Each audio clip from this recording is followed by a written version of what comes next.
इस शो में यूनिक बात रहेगी कि 20 प्रतियोगी हैं जिनका कंपटीशन होगा। कहीं पे भी मेलोड्रामा कुछ होगा नहीं, फालतू का बुलाएंगे नहीं, कि गरीबी का प्रदर्शन नहीं होगा। वरना रियलिटी शोज में एक रिकॉर्ड कंपनी के ही लाइसेंस दिए जाते हैं और उन्हीं का प्रमोशन होता है। यानी जलेबी के ऊपर जलेबी होती है। Hi everyone, welcome to midday.com and we have a very special guest today for the reality show Swarna Swar Bharat, Padma Shri Kailash Khilji. So hi sir, first please tell us about, it's a devotional reality show, alag concept hai, so please tell us about it. Natasha, in our country, most of the people, every household, we basically worship, be it whoever, follow whatever, but we worship also and we listen to music. ये हर घर की एक पहचान है कि संगीत भी है और सबके घरों में भोजन, भजन और संगीत, ये तीनों हिस्सा है हर जिंदगी का।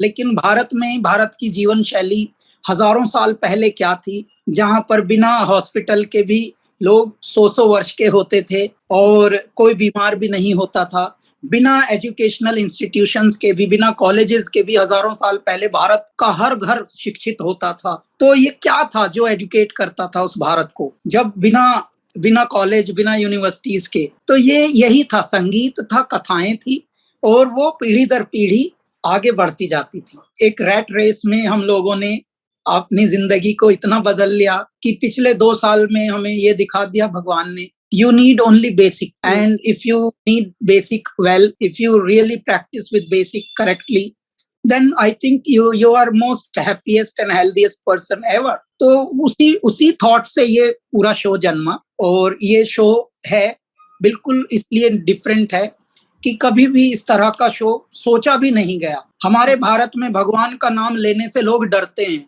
स्पेशली फिल्मी दुनिया में। नाम भी लेंगे तो अंग्रेजी में गॉड बोलते हैं, या by the grace of God ऐसा बोलेंगे। जैसे भगवान महादेव का नाम लेने से उनके मुंह में चुंबक आ जाएगी, फेविकोल चिपक जाएगा, उनकी शान घट जाएगी।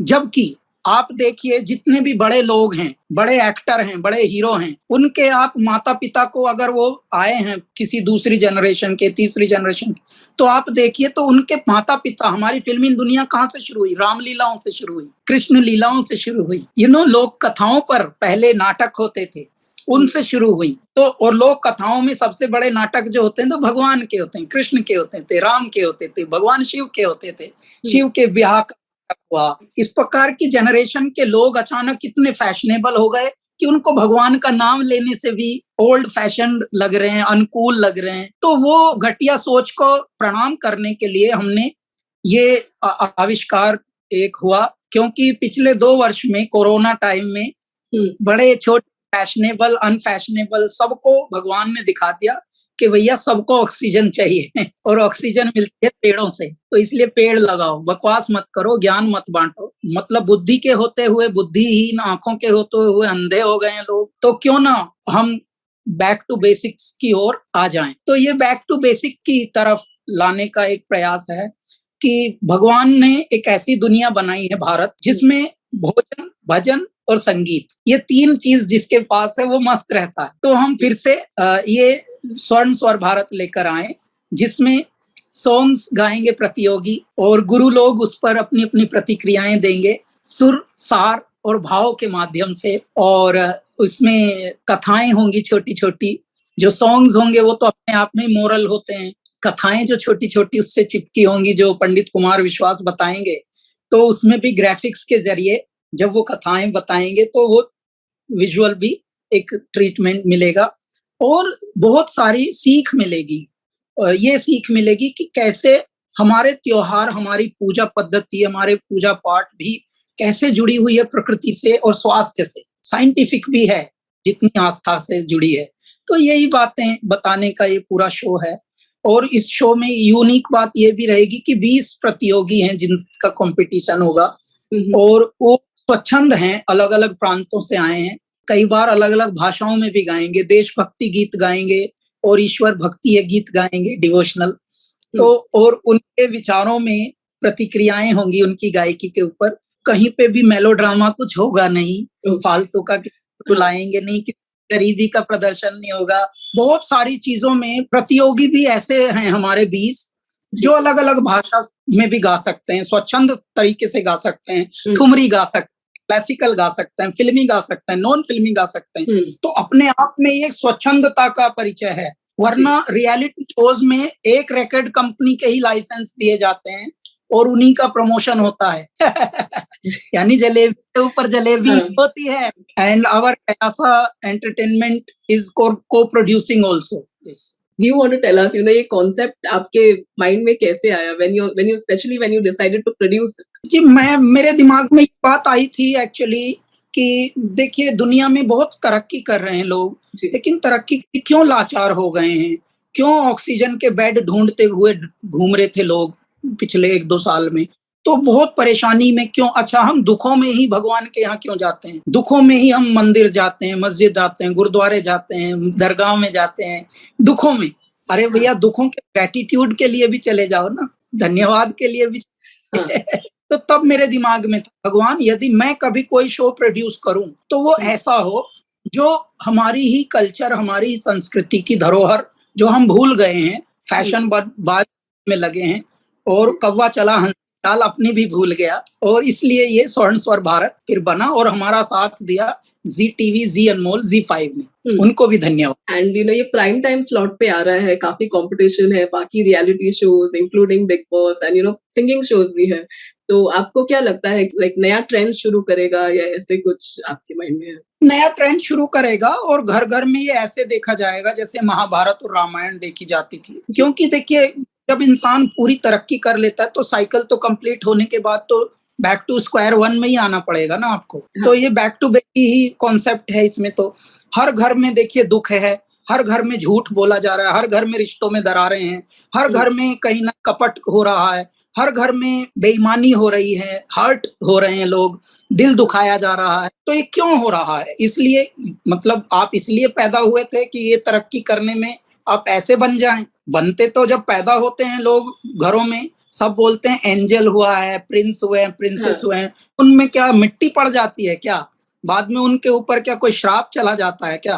वो झूठ बोलते हैं एंजल लोग, बाद में एक नंबर के बेईमान हो जाते हैं, एक नंबर के वो दिल दुखाते हैं, हर्ट करते हैं लोगों को। तो क्यों हम ऐसे दुनिया बना रहे हैं और किस लिए हम ऐसा पैसा कमा रहे हैं जो मेडिकल में ही जाए? क्यों हम ऐसे ही जिंदगी जी रहे हैं? तो कहीं ना कहीं हर इंसान दुखी तो है ना, और हर इंसान जो दुखी तो समझ आएगा कि हाँ यार, ये विचार तो मुझसे भी कनेक्ट होता है, हाँ यार मैं भी इससे कनेक्ट कर रहा हूँ। आप भले कितने भी कंपटीशन के शो ले आए प्राइम टाइम पे, लेकिन जब जिंदगी के निकट की बातें होंगी ना, तो हर जनरेशन उससे चिपक के देखेगी कि हाँ यार, this is my story, even I got hurt, even I didn't value, even I didn't care about my health, even I didn't care my relation, even I didn't care about my surrounding. But today I realize with this song, because every song has a moral, every story has a moral, and that's the moral of the story, moral of the life. And नया साल just शुरू हुआ है, तो आपकी क्या आशाएं हैं इस साल? मेरी कोई आशाएं नहीं है नताशा, मैं मतलब कोई चाह नहीं रखता हूँ, यही मेरी चाह है। Want is that I don't want anything. Won't satisfied. मेरी कोई भी चाह पृथ्वी पर किसी से नहीं है। I'm a man with no plan. No desire, no ambition. I am must. बल्ले बल्ले already. मेरे पास सूरज है, मेरे पास चांद है, मेरे पास हिमालय है, मेरे पास सागर है। मैं गंगा तट से आया हूँ, सागर तट पे रहता हूँ। मैं कहने के लिए अकेला रहता हूँ, लेकिन एकांत में एक बंगलो में रहता हूँ, एकांत में। यानी जो एकांत में रहे वो राजा होते हैं, ध्यानी होते हैं, मेडिटेटिव होते हैं, वो अपने जुनून में रह सकते हैं, अनडिस्ट्रैक्टेड रह सकते हैं। वरना इतना स्कैटर्ड जिंदगी हो गई है कि वो बेचारों को कॉन्सेंट्रेट करने को कुछ है ही नहीं। जो भी दुनिया की चाह हो सकती है किसी की, वो मेरी पहले से उपलब्ध हो चुकी है।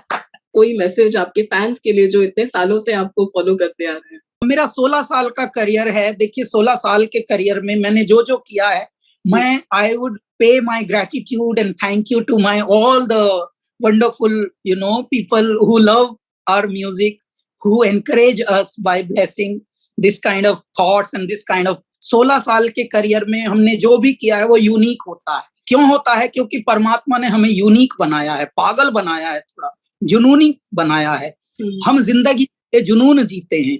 देखिए ये शो भी मेरा पागलपन का आप हद देखिए कि पिछले 16 साल के कुल करियर में पिछले 5 साल से मैं गायक ही गायक लॉन्च करे, एक बड़ा आदमी किसी और को बड़ा बनाए और बोले कि आइए आप बड़े बनिए। पहले कभी नहीं हुआ। कभी आपने सुना हो कि कभी हुआ है आपके करियर में? अब गायक ही गायक लॉन्च कर रहा है पिछले से। और अब ये हम उसी कड़ी में एक ये शो लेकर आए, स्वर्ण स्वर भारत, जो पूरे भारत से अनकट डायमंड, न जाने कितने छुपे हुए कैलाश खेर ढूंढ रहे हैं हम। आइए, आपके सजा है, वो भी जी टीवी का, वो भी स्वर्ण स्वर भारत, वो भी इस अंदाज का, इस बड़े प्रोडक्शन, बड़े प्रोजेक्शन के साथ, बड़े प्रेजेंटेशन के साथ, जिसमें आप देखेंगे इतना ग्रैंड, इतना भव्य कि हमारा सेट ही देख लें आप तो आप बोलेंगे वाओ, वाओ है हर चीज। कहीं पे भी हम गरीबी के तरीके से कुछ नहीं। राजा एक ही बार में मंच मिले तो लगे, कोई गांव से भी आए तो उनको लगे wow, this was my dream. तो I would like to pay my thank you to all our beloved audience and प्रशंसक जितने भी हैं। और अभी स्वर्ण स्वर भारत के साथ साथ एक और हम अचंभा आपके लिए लेकर आ रहे हैं। उसका नाम है Om series of concert. Om series या सोल कनेक्ट। आप अपने आप से जुड़िए, क्योंकि इंसान इतना पगला गया है कि आंख के होते हुए आंखों का प्रयोग नहीं कर रहा, हाथ के होते हाथों का नहीं, तो लगा है सुकून ढूंढने, लगा है शांति ढूंढने फेसबुकों पर। उसमें शांति अपने पास ये थोड़ी देर अपने पास को थोड़ा निहारिए, मेडिटेटिव होइए, उसी से ये होगा। तो हम एक सीरीज ऑफ कॉन्सर्ट्स लेके आ रहे हैं ओम, जिसमें स्पिरिचुअल गानों का ही कॉन्सर्ट्स हुआ करेगा। तो कैलासा से शुरू होगा, फिर बहुत उसमें अलग अलग प्रकार के आर्टिस्ट्स आएंगे। ओम would be an experience of its kind. और 3 घंटे का बहुत ही यूनिक कॉन्सेप्ट हम लेकर आ रहे हैं अपने श्रोताओं, दर्शकों और अपनी ऑडियंस के लिए। नमस्कार। Thank you so much. Thank you. Thank you. Subscribe to Midday India. Get direct notifications on all our videos by clicking on the bell icon.